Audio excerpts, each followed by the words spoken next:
Hey folks, my name's Ed Trevors. My pronouns are he, him, and his. I'm an Anglican priest serving in the beautiful parish of Christchurch-Shelburne that sits on the ancestral and on the unceded territory of the Mi'kmaq people. The other day, you probably noticed had a couple of days where I didn't put too many videos out. I got to take my wife to Halifax. She had a doctor's appointment.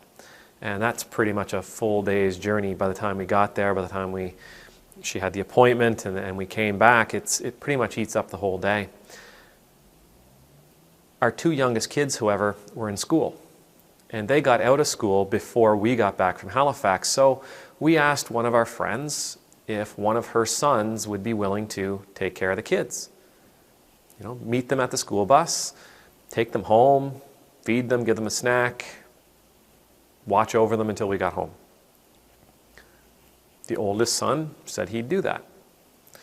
So our friend was talking to her boys, and her youngest son caught wind that his older brother was going to be watching my kids.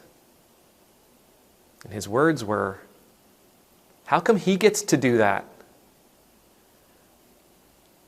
And I'm just amazed by that. And I'm inspired by that. And I want to take that attitude and I want to find a way of turning it into a potion or a pill and giving it to everybody. What an absolutely spectacular attitude to have about helping people out. How come he gets to do it? Now my kids, they can be a handful. They're kids, right? They're kids. One's going to be 10 soon and the other's 6. They're a handful. They go, go, go, go, go. There's no stopping. They're always going. They always want more. They want something else. They have what they've got, but they don't want to do it for more than 3 minutes, and then they want to be entertained in another way. It takes a lot of patience. It takes a lot of energy to watch those two kids. We've had babysitters in the past who don't answer the phone when we call them now. And here this young fella's response when he hears that his older brother is going to be watching my kids. How come he gets to do it? Imagine if we lived in a world like that. Can you imagine if we lived in a world where not only did we love everybody, and not only did we want the best for everybody, and not only did we want to take care of each other, but can you imagine a world where we literally complained that we weren't the ones who got to help somebody else? Where we literally complained that somebody else got the chance to do the work that was required to help somebody else out, and we got left out. Imagine a world where we were falling all over each other to help out our neighbor. Not only where we want to do it, not only where we're willing to do it, but where we're literally annoyed that somebody else got to it first. Where we are literally annoyed that we weren't the ones who got to spend our time and our talents and our treasure to help somebody. A world where we were falling all over ourselves to be there for one another. What would that world be like? What would that world be like where people were complaining? Well, I heard Brian needed some help, but Sally got to it first. That Sally's always helping out people before I can get there. I never get a chance to help people before Sally does.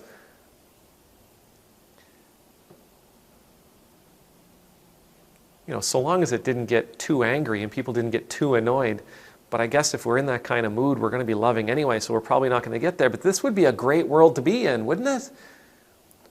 I mean, this strikes me as a very lofty, probably very naive, but a very worthwhile goal.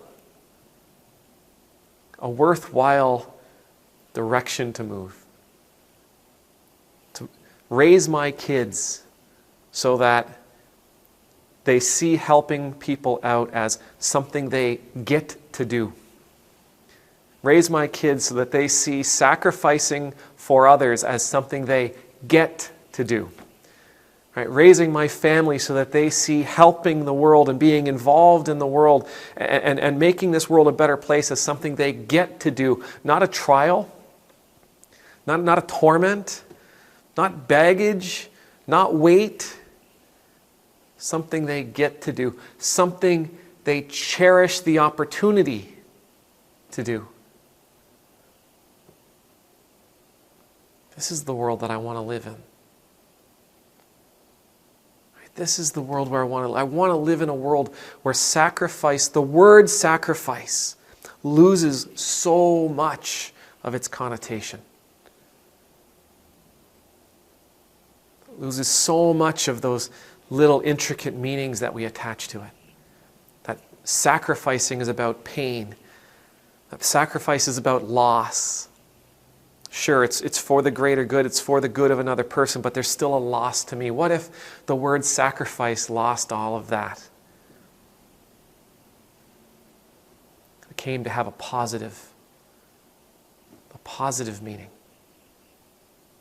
Or perhaps we just stopped using it altogether, and whenever we thought about giving up of ourselves to help somebody out, we looked at it rather as we received a gift. We were able to do that. We were invited and welcome to do that. We were excited to have the opportunity to do that.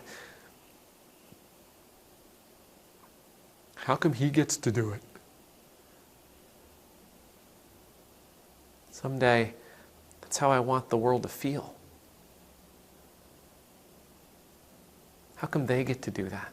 How come they get to sacrifice? How come they get to give themselves? How come they get to help that person out? I want to do that. I want to help somebody. I want to give something to somebody. I want to give somebody something that is mine.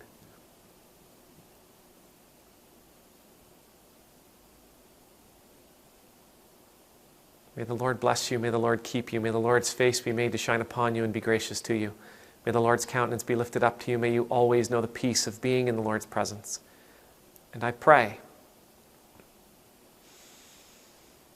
we could be as joyful when the opportunity to help comes along.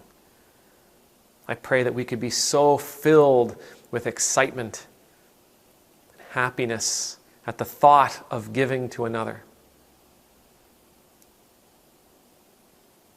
I pray that we would raise our families to be just like that.